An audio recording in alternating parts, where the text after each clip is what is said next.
Welcome to day 154. We've got Proverbs chapters 25 to 27 and Romans chapter 15. Now, this section of Proverbs starts by saying that these Proverbs were collected by scribes of Hezekiah. Now, Hezekiah was a faithful king during the time of 1st and 2nd Kings when you're reading through there. Um, but he did not know a whole lot about God, and the Assyrian Empire was coming through the area of Israel and Judah.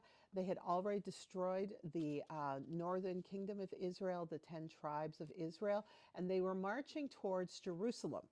And Hezekiah was panicking. He's like, we are in big trouble here. And he found some scrolls and he started reading and he started learning about God. And now I don't know everything that happened, that the Israelites had strayed so far that even the king of Judah was not familiar with God, and reading the ancient scrolls was a new thing for him. But he became a faithful king who honored God, respected God, and turned the Israelites back to God. He removed the idols and the altars for other gods, and God responded by stopping the Assyrian army and saving the city of Jerusalem. So I just wanted to give you a little bit of information there about who Hezekiah was and how that kind of fits in here, because a lot of us are not always familiar with Hezekiah. Verse 2 is something that really caught my eye as I was going through today. In my translation, it said, God delights in concealing things, scientists delight in discovering things. Now, I think this is a beautiful little verse that affirms the work that scientists do. Um, and I think, we have really been caught up especially for the last 150 years in the United States, but even going back to the Middle Ages, the church has often struggled with the role of scientists compared to the role of religion, and how can religion and science work together to explain God's creation and find ways to build up our communities. And so I would actually encourage us all to be inspired by this small proverb and set aside our disputes and see the ways that science and religion can work together. In fact, many scientists are people of faith, and I think we need to lift that up and do more working together and less arguing over stuff. As we continue reading through Proverbs, there's a lot of wisdom for leaders. There's a call for humility for everyone. There is a section that really goes through some wisdom about how we listen and how we speak, what words we use. And then there's a beautiful section on self-control, which it's amazing how timeless so much of this wisdom is. Then we've got the section on avoiding fools, which again is very good advice in an age of social media. Social media seems to bring out the foolishness in many, many people. Then there was an interesting one: avoid people who deliberately deceive and then claim, I was only joking.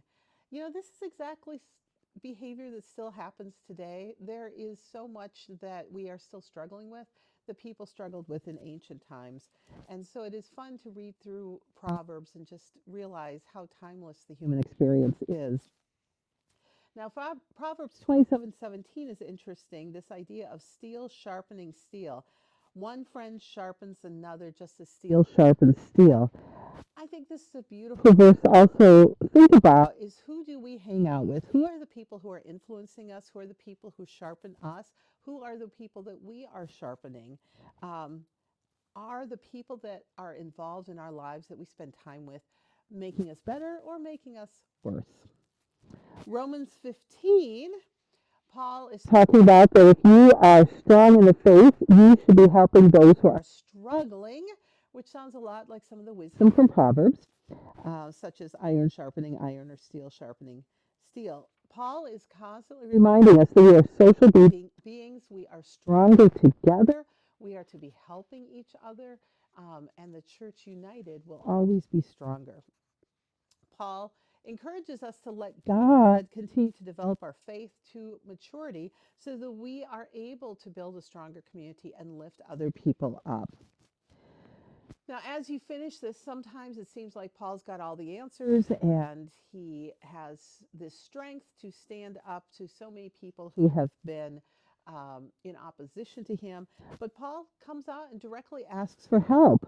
He says to the Roman believers that Paul has a job to do of spreading the good news of Jesus Christ to non believers, but that Paul can't do it on his own, and he needs the help of the Roman believers to continue bringing new people into the faith to know the grace and love and salvation of Jesus Christ in their lives. So he wants everyone to work together. Now, it ends with an interesting story here because Paul is talking about how he is planning to get to Rome and then go on to Spain, but that first he has to deliver some gifts from Greece to some low income believers in Jerusalem. And I just want to highlight this because it reminds us that Christians have always been supporting each other, sometimes very far away. I hear a lot of people these days saying, we need to take care of our own. We need to take care of people who are struggling in our communities. Why are we doing stuff internationally? Why are we sending money to other countries? And right here, we see from the earliest days of the church, people, Christians, believers, would take collections of the resources they had to share with believers in other parts of the world who were struggling, who needed additional resources. So, this is something the church has always done. This is what Jesus has called us to do. Jesus never said, only take care of family, only take care of friends, only take care of your local needs. Jesus is like, when there's a need and you feel called, address it.